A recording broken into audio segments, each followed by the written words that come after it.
जोहार, आप सुन रहे हैं झारखंड रेडियो न्यूज पॉडकास्ट। आइए सुनते हैं आज दिन गुरुवार 9 दिसंबर 2021 की बड़ी खबरों का हेडलाइंस। भारत के पहले chief of defence staff general Bipin Rawat अब इस दुनिया में नहीं रहे। उनकी पत्नी और सेना के 13 अधिकारियों की भी हेलीकॉप्टर दुर्घटना में मौत। दुमका में 1400 से अधिक लोगों को मिला नियुक्ति पत्र। सीएम हेमंत सोरेन बोले अपना झारखंड दिखेगा सोना राज्य। कोरोना से मृत लोगों के आश्रितों को झारखंड सरकार देगी 50-50 हजार रुपए। हेल्थ मिनिस्टर बन्ना गुप्ता ने की घोषणा। झारखंड के लोगों को बिजली का झटका। झारखंड में बिजली की दर 30% तक बढ़ाने की तैयारी। झारखंड में बनेंगे 2 नए एक्सप्रेसवे, डायरेक्ट कनेक्टिविटी को मिलेगी रफ्तार। रख रखाव के अभाव में रामगढ़ के मांडू एफसीआई गोदाम में रखा 300 क्विंटल चावल हुआ खराब। 25 लाख की लागत से सिमडेगा के अटल पार्क का होगा कायाकल्प, होगी मनोरंजन की सुविधा। लालू परिवार में आएगी दुल्हन। तेजस्वी यादव आज दिल्ली में करेंगे सगाई। परिवार और पार्टी के चुनिंदा लोगों को ही न्योता। लोहरदगा में सरना धर्म छोड़कर ईसाई बनने वाले युवक का सामाजिक बहिष्कार, शादी का कार्ड भी लौटाया। ब्लास्ट के बाद धनबाद में जहरीली गैस का रिसाव, दहशत में स्थानीय लोग। अब खबरें विस्तार से। भारत के पहले chief of defence staff general Bipin Rawat अब इस दुनिया में नहीं रहे। उनकी पत्नी और सेना के 13 अधिकारियों की भी हेलीकॉप्टर दुर्घटना में मौत। भारतीय वायुसेना का Mi-17V5 हेलीकॉप्टर कुन्नूर के समीप दुर्घटनाग्रस्त हो गया।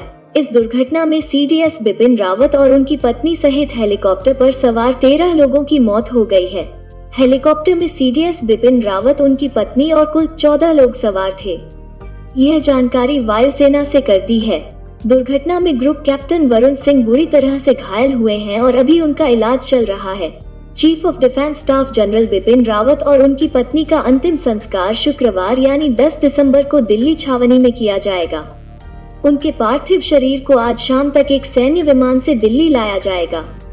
शुक्रवार को उनके घर लोगों को सुबह 11 बजे से दोपहर 2 बजे तक अंतिम दर्शन की अनुमति दी जाएगी। उसके बाद उनकी अंतिम यात्रा शुरू होगी, जो कामराज मार्ग से शुरू होगी और दिल्ली छावनी शमशान तक जाएगी। प्रमुख रक्षा अध्यक्ष जनरल बिपिन रावत का दुर्घटना में निधन से देश अत्यंत दुखद है। उनके नेतृत्व में भारतीय सेना ने पराक्रम के नए प्रतिमान बनाए। उनके जाने से देश ने एक श्रेष्ठ सुरक्षा रणनीतिकार को खोया है। पीएम मोदी की अध्यक्षता में की कैबिनेट कमेटी ऑन सिक्योरिटी की बैठक हुई, जिसमें 2 मिनट का मौन रखा गया और दुर्घटना में मारे गए लोगों को श्रद्धांजलि अर्पित की गई। बैठक में पीएम मोदी के अलावा गृह मंत्री अमित शाह, रक्षा मंत्री राजनाथ सिंह, विदेश मंत्री एस जयशंकर, वित्त मंत्री निर्मला सीतारमण और अजित डोभाल मौजूद थे। दुमका में 1400 से अधिक लोगों को मिला नियुक्ति पत्र। सीएम हेमंत सोरेन बोले अपना झारखंड दिखेगा सोना राज्य। सीएम हेमंत सोरेन ने दुमका के 1400 से अधिक लोगों को नियुक्ति पत्र सौंपा है। साथ ही 28.45 लाख लाभुकों के बीच 1128 करोड़ की परिसंपत्ति का वितरण किया। दुमका के पुलिस लाइन मैदान में आयोजित आपके अधिकार आपकी सरकार आपके द्वार कार्यक्रम के तहत मेगा ऋण परिसंपत्ति वितरण कार्यक्रम में सीएम श्री सोरेन ने कहा कि राज्य सरकार पूरी ऊर्जा के साथ काम कर रही है। इसे देश का अग्रणी राज्य बनाने का लक्ष्य रखा गया है। कहा कि अब विलंब नहीं होगा, अपना झारखंड सोना झारखंड दिखेगा। इस मौके पर सीएम श्री सोरेन ने 1423 लोगों को नियुक्ति पत्र सौंपा।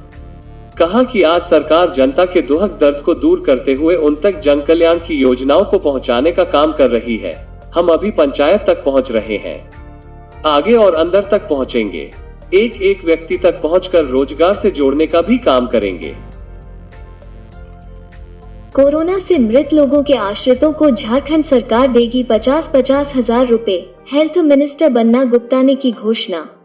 कोरोना संक्रमण के कारण मृत हुए लोगों के आश्रितों को झारखंड सरकार 50-50 हजार रुपए की सहयोग राशि देगी।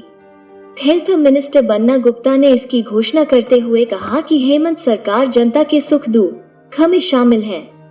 उन्होंने कहा कि कोरोना से मृतक लोगों की कमी को तो हम पूरी नहीं कर सकते हैं, लेकिन इस दुख की घड़ी में राज्य सरकार सभी पीड़ित परिवार के साथ खड़ी है।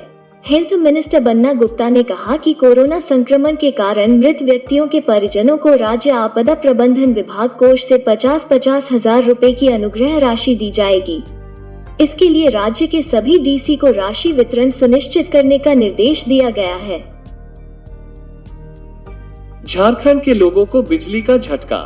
झारखंड में बिजली की दर 30% तक बढ़ाने की तैयारी। झारखंड के बिजली उपभोक्ताओं पर अगले साल से बिल का बोझ बढ़ सकता है। झारखंड बिजली वितरण निगम लिमिटेड ने वित्तीय वर्ष 2022-23 से बिजली की दर में 30% तक की वृद्धि का प्रस्ताव दिया है। झारखंड राज्य विद्युत नियामक आयोग को भेजे गए इस प्रस्ताव को हरी झंडी मिलते ही JBVNL के 40 लाख से उपभोक्ताओं की जेब पर बोझ बढ़ेगा। जानकारी के अनुसार JBVNL ने 2022-23 के लिए एनुअल रिव्यू रिक्वायरमेंट के साथ बिजली टैरिफ का प्रस्ताव झारखंड राज्य विद्युत नियामक आयोग को भेज दिया है।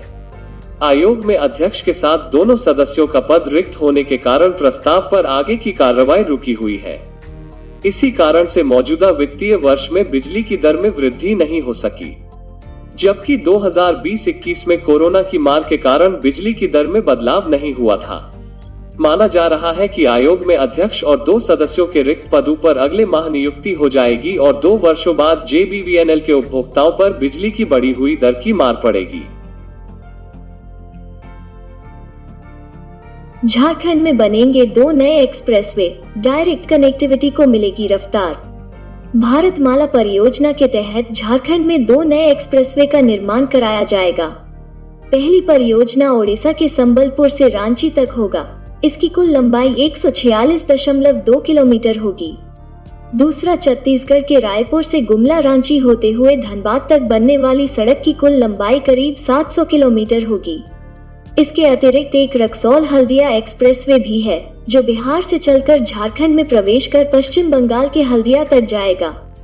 भारत सरकार के भारतमाला प्रोजेक्ट के तहत रायपुर से गुमला रांची होते हुए धनबाद तक बनने वाली सड़क को ग्रीन फील्ड में शामिल किया जा रहा है और मांझी से गोला होते हुए बोकारो तक के लिए जाने वाली 4 लेन सड़क का निर्माण कार्य 2 चरणों में किया जाएगा। लगभग 5,000 करोड़ की लागत से बनने वाले एक्सप्रेसवे झारखंड के विकास को रफ्तार देंगे। भारत सरकार द्वारा जारी जानकारी और मीडिया रिपोर्ट्स के अनुसार झारखंड की कनेक्टिविटी को नया आयाम देने वाली ये सड़क परियोजनाएं ग्रीनफील्ड प्रोजेक्ट के रूप में तैयार होंगी। इसके तहत 4 लेन सड़कें बनेंगी। रख रखाव के अभाव में रामगढ़ के मांडू FCI गोदाम में रखा 300 क्विंटल चावल हुआ खराब। रामगढ़ के मांडू FCI गोदाम में गरीबों के बीच बांटने वाला चावल गोदाम प्रबंधक की लापरवाही के कारण खराब हो गया है। रख रखाव के अभाव में गोदाम के अंदर रखा अनाज कुछ सड़ गया है और कुछ सड़ने के कगार पर है। गोदाम प्रबंधक को मामले की जानकारी होने के बाद बुधवार को मशीन लगाकर चावल को चालने का काम किया गया। इसके बाद दोबारा सभी अनाज को बोरा में पैक कर गोदाम में रख दिया गया। रामगढ़ के मांडू FCI गोदाम में गरीबों के बीच बांटने वाला चावल गोदाम प्रबंधक की लापरवाही के कारण खराब हो गया है। रख रखाव के अभाव में गोदाम के अंदर रखा अनाज कुछ सड़ गया है और कुछ सड़ने के कगार पर है। गोदाम प्रबंधक को मामले की जानकारी होने के बाद बुधवार को मशीन लगाकर चावल को चालने का काम किया गया। इसके बाद दोबारा सभी अनाज को बोरा में पैक कर गोदाम में रख दिया गया। 25 लाख की लागत से सिमडेगा के अटल पार्क का होगा कायाकल्प, होगी मनोरंजन की सुविधा। सिमडेगा नगर परिषद क्षेत्र स्थित अटल पार्क का कायाकल्प होगा। नगर परिषद क्षेत्र में SS हाई स्कूल के बगल में अटल पार्क नगर परिषद के द्वारा बनाया था, लेकिन पार्क में किसी प्रकार की कोई सुविधा मनोरंजन के लिहाज से उपलब्ध नहीं था। इस लिहाज से लोगों इस पार्क में नहीं आते थे, लेकिन अब 25 लाख की लागत से इस पार्क का जीर्णोद्धार किया जाएगा। नगर परिषद ने इस दिशा में कार्य करना शुरू कर दिया है। शहरी क्षेत्र के अटल पार्क में फिलहाल 25 लाख की लागत से पार्क जीर्णोद्धार कर लोगों के उठने बैठने और मनोरंजन के कुछ साधन उपलब्ध कराए जा रहे हैं। अटल पार्क को भविष्य में और भी बेहतर बनाने की योजना है। लालू परिवार में आएगी दुल्हन। तेजस्वी यादव आज दिल्ली में करेंगे सगाई। परिवार और पार्टी के चुनिंदा लोगों को ही न्योता। लालू यादव के छोटे बेटे और बिहार के नेता प्रतिपक्ष तेजस्वी यादव की शादी पक्की हो गई है। कल वह दिल्ली में सगाई करेंगे। यह कार्यक्रम दिल्ली में होगा और इसमें परिवार और पार्टी के चुनिंदा लोग ही शामिल होंगे। प्राप्त जानकारी है कि तेजस्वी यादव की शादी लालू के पुराने साथी शरद यादव की पोती सिमरन से हो रही है। सिमरन ने 2 साल पहले ईसाई धर्म स्वीकार किया था। लालू प्रसाद लगातार अस्वस्थ चल रहे हैं। वे चाहते हैं कि तेजस्वी के हाथ जल्द से जल्द पीले हों। लालू परिवार के ज्यादातर सदस्य दिल्ली में हैं। परिवार खरमास शुरू होने से पहले सगाई करना चाहता था। सगाई की रस्म दिल्ली में ही निभाई जाएगी। यह शादी तेजस्वी यादव की पसंद पर हो रही है। लालू प्रसाद और राबड़ी देवी ने इस पर अपनी मुहर लगा दी है। बता दें कि तेजस्वी की सगाई पर आरजेडी से कोई भी अभी बोलने को तैयार नहीं। तेजस्वी की शादी को लालू परिवार ने गोपनीय बना रखा है। लोहरदगा में सरना धर्म छोड़कर ईसाई बनने वाले युवक का सामाजिक बहिष्कार, शादी का कार्ड भी लौटाया। धर्मांतरण कानून होने के बावजूद झारखंड में धर्म परिवर्तन का दौर लगातार जारी है। अब लोहरदगा में सरना धर्म के एक युवक द्वारा ईसाई बनने का मामला सामने आया है। युवक के ईसाई बनने पर ग्रामीणों ने उनका सामाजिक बहिष्कार कर दिया है। ईसाई धर्म अपनाने वाले युवक का विवाह होने वाला है।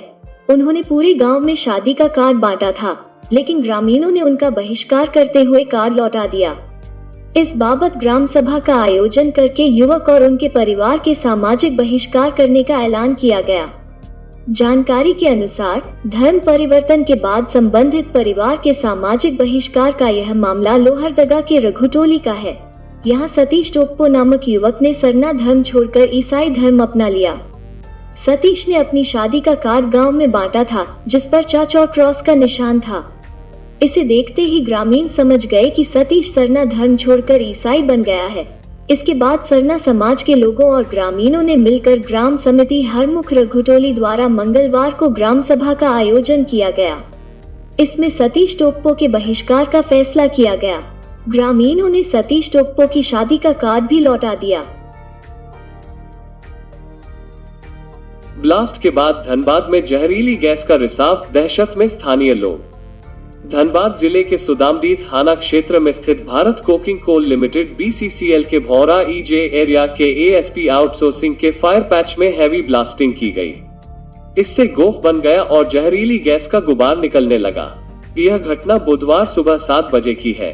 धनबाद में घनी आबादी से सटे कोयला आउटसोर्सिंग फायर पैच में हैवी ब्लास्टिंग के बाद जहरीली गैस का रिसाव होने लगा है। जहरीली गैस का रिसाव होने से स्थानीय लोग दहशत में आ गए। जहां से जहरीली गैस का रिसाव हो रहा है, वहां से प्रतिदिन हजारों लोग आते जाते हैं। पाथरडीह सुदामडीह मुख्य सड़क मार्ग घटनास्थल के करीब ही स्थित है। ऐसे में अनहोनी की आशंका से लोग परेशान हैं। स्थानीय ग्रामीणों का कहना है कि BCCL प्रबंधन इसको लेकर उदासीन रवैया अपना रहा है। इससे हजारों लोगों की जान सांसत में है। उनका कहना है कि ग्रामीणों को सुरक्षित स्थान पर बसाने का भी कोई प्रबंध नहीं किया जा रहा है।